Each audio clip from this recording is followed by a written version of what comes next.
अस्सलाम वालेकुम। वालेकुम सलाम। शहबाज शरीफ साहब वज़ीर-ए-आज़म बन गए हैं, क्या समझते हैं कि ये हुकूमत चला लेंगे? जब 15-16 चोर मिल के डाका मारते हैं ना, तो वो चोर जब बंटवारा करने लगते हैं तो आपस में लड़ पड़ते हैं, एक दूसरे को कत्ल करने पे उतर आते हैं। मेरा सवाल बिलावल साहब से है कि जनाब, आपकी वालदा मोहतरमा बेनज़ीर भुट्टो साहिबा शहीद, अल्लाह उनके दर्जात बुलंद फरमाए, इलेक्शन कैंपेन में कौन लोग होते थे आप जानते हैं? नवाज शरीफ कौन है जिसने हेलीकॉप्टर से मोहतरमा की तस्वीरें एडिट करा के नीम बरहना हालत में एडिट शुदा तस्वीरें फेंकी थी पूरी कौम में, मोहतरमा का उन पे तोहमतें लगाई थी। तुम अपनी माँ की इज्जत बेचने वालों के गोद में जाके बैठ गए, उनको जाके वज़ीर आज़म बनाए हो। तोहमत लगा के माँ पे जो दुश्मन से दाद ले, ऐसे सुखन फरोश को मर जाना चाहिए। और मैं पूछता हूँ अपने उन महाजिर भाइयों से जो अपना तन मन धन जान माल इज़्ज़त आबरू कुर्बान करके इंडिया से पाकिस्तान आया। मैं कहता हूँ इन्हें महाजिर ना बोलो, ये मुझसे बड़े पाकिस्तानी हैं।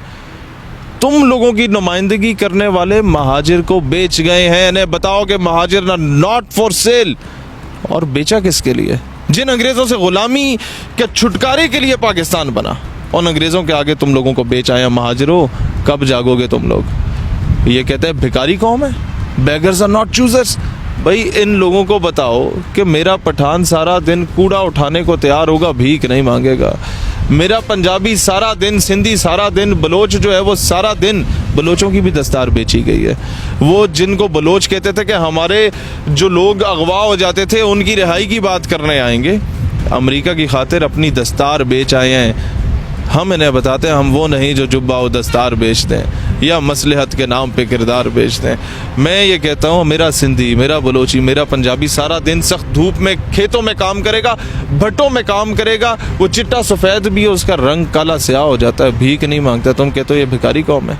और फिर मैं इनसे पूछता हूँ कि भाईजान मुझे ये बताओ, तुम लोग कह रहे हो कि ओवरसीज़ पाकिस्तानियों को वोट का हक नहीं देंगे, किसकी बात कर रहे हो? तुम्हारे पाकिस्तान, हमारे पाकिस्तान की मईशत का बेड़ा किन्होंने उठाया हुआ है? 7 सालों से एक ओवरसीज़ पाकिस्तानी बेचारा पाकिस्तान नहीं आ पाता। वो बेचारा सुबह का नाश्ता नहीं करता, दिन का खाना और रात का खाना खाता है। जो 10-20 रियाल रोज़ाना के सुबह के नाश्ते के बचते हैं, वो अपने ख़ानदान के लिए, अपने बच्चों के लिए, अपने मुल्क के लिए बचा के रखता है। तुम उसको वोट का हक नहीं दे रहे, तुम उससे वो हक छीन रहे हो। तुम उस ओवरसीज़ पाकिस्तानी जो हर 2-2 टके के बंदे की बात सुनता है, तुमने उसको 70 सालों में नौकरी नहीं दे पाए पाकिस्तान में। वो अपने रोज़गार के लिए मुल्क से बाहर गया। वो चाहता तो वो और भी तरीक़ों से पैसे भेज सकता था, लेकिन वो बैंक में भेजता है कि मेरे मुल्क की मईशत चले। तुम लोग तो लूट मार करके खा गए हो। उस ओवरसीज़ पाकिस्तानी कहते वोट नहीं देगा। हम निकलेंगे ओवरसीज़ पाकिस्तानियों के हक़ के लिए, नौजवान निकलेंगे इस मुल्क के, और जब तक उनको वोट का हक नहीं मिलता इंशाल्लाह हम उठ के नहीं आएंगे। ये कौम तैयार रहे। उसके बाद मैं बताना चाहता हूँ कि किन लोगों को इलेक्ट किया। ये कौम तो धाड़े मार मार के रो रही है कि मॉडल टाउन में जिस माँ के मुंह के अंदर इन्होंने पिस्तौल रख के गोली चलाई है, उस माँ के कातिलों को इन लोगों ने इलेक्ट किया हुआ है। और शर्म से मैं तो सर उठाने के काबिल नहीं रहा जब मैंने राहुल गांधी का ट्वीट पढ़ा कि मोदी साहब अरबों डॉलर की इन्वेस्टमेंट किस मुल्क के खिलाफ कर रहे हैं, जहां बिकाऊ माल 2 टकों पे बिक जाते हैं, अपने ज़मीर का सौदा कर देते हैं। किसके आगे बिक रहे हो यार? बिकाऊ ही बनना था, दलाली करनी थी, किसी अच्छे बंदे के आगे कर जाते। किसके आगे बिक रहे हो जिसने तुम लोगों की हुकूमतों में ड्रोन अटैक्स किए? मेरे मुल्क के 70,000 लोग शहीद हुए।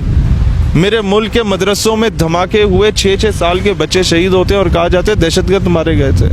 मेरे एपीएस पे अटैक हुआ, 150 बच्चे, प्रिंसिपल को जला दिया गया था, उस खातून को।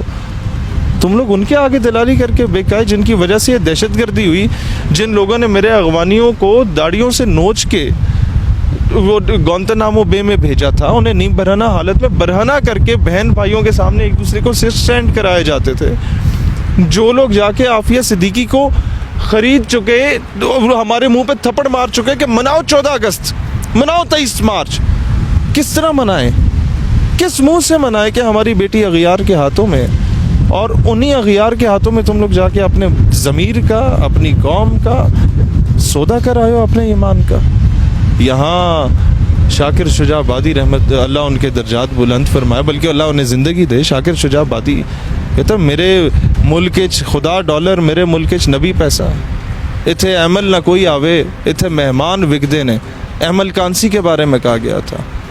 वो शाकिर शुजा आबादी वो तो कहेगा कि मुझे मर जाना चाहिए कि ग़ुलाम कौम के अंदर मैं जी रहा हूँ। तो मैं समझता हूँ इस कौम को आप समझना चाहिए। आपको हुकूमत नहीं पसंद, आप निकलें उसके अगेंस्ट, लेकिन ये क्या बात बनती है कि आप उठ के अमेरिका की दलाली करना शुरू कर दें। उनकी जिन्होंने इराक़ को और ईरान को लड़वाया, जिन्होंने सऊदीया और कुवैत को लड़ाया, फिर इराक़ और कुवैत को लड़वा दिया, सऊदीया और यमन को लड़वा दिया, पाकिस्तान और अफ़गानिस्तान को लड़वा दिया, डिवाइड एंड रूल की पॉलिसी पे पूरी उम्मत मुस्लिमा को तकसीम कर दिया। ऐसे लोगों के हाथों जाके जब तुम लोग बिकते हो तो कौम को क्या समझते हो? ये ट्रक की बत्ती के पीछे लगाए रखोगे? ये सोशल मीडिया का दौर है, कौम जाग चुकी है। ओ यार, मोदी की माँ को साड़ियाँ भेजने वाला, मेरा कश्मीर पैलेट गन्स, उस मेरी बहनों बेटियों की बिनाई छीन ली गई, मेरी बहनों के साथ ज्यादतियाँ की गई, वो मोदी आके मुबारकबाद के पैगाम भेज रहा है। उसकी माँ को साड़ियाँ भेजने वाले, उनको आमों की पेटियाँ भेजने वाले मेरे मुल्क के सरबराह बन जाएं और मैं मान लूँ कि ये मेरे मुल्क के सरबराह हैं, इससे पहले मैं मर ना जाऊँ। मैं इतना बेगैरत नहीं हूँ, ये कौम इतनी बेगैरत नहीं है कि ऐसे लोगों को अपना सरबराह मान के बैठी हुई हो। और फिर मुझे आप लोग ये बात बताएं कि एक शख्स जिसको इन लोगों ने लारा लगाए रखा, पीडीएम सारी दे दी। मैं उनके बुजुर्गों का बड़ा एहतराम करता हूँ, उनकी बड़ी कुर्बानियाँ थी ख़त्म नबूवत के लिए, लेकिन उस बेचारे को आपने कहा हम सदर बनाएंगे और बिलावल मुकर गया। ये हुकूमत कोई नहीं चलने वाली। अब ये वजारतों पर लड़ेंगे भाईजान, चोर हो गए इकट्ठे और डाका मारने के बाद अब ये कहेंगे ये हिस्सा मेरा, ये हिस्सा मेरा है, और एक दूसरे का कत्ल करना शुरू कर देंगे। ये चोरों की आदत होती है, ये डाकुओं की आदत होती है, रात को आके चोरी मार के जाते हैं। और उसके बाद उस बंदे को बेचारे को सदर से दूर दूर रख दिया और फिर कहते सदारत भी पीपल्स पार्टी को दो, फॉरेन अफेयर्स भी पीपल्स पार्टी को दो। हुसैन हकानी के साथ बिलावल साहब जाके उस वक्त मीटिंग कर रहे होते थे जब OIC के इजलास की बात होती थी, जब चीन के साथ राहदारी की बातें हुआ करती थी। मुल्क से और बगावत या गद्दारियाँ क्या हो सकती हैं जनाब अली? मैं इनसे पूछता हूँ, पीपल्स पार्टी का क्या बयानी है कि मुस्लिम लीग नवाज किसकी पैदावार है? ज़ियाउल हक की। ज़ियाउल हक कौन था? कहते हैं ज़ियाउल हक जिसे तुम लोगों ने तरमीम करा के पाकिस्तान के सदर मुमलिकत से भी उठा के वो परे फेंक दिया था, मानते ही नहीं हो, तारीख से उसके औराक ही मिटा दिए कि ये भुट्टो का कातिल था, भुट्टो का कातिल। और फिर कहते हो नवाज शरीफ ज़ियाउल हक का बेटा है।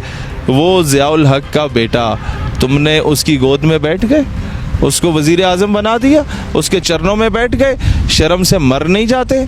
तुम लोग कहते हो मरसू मरसू सिंध ना देसू, बाप का सिंध है तुम्हारे।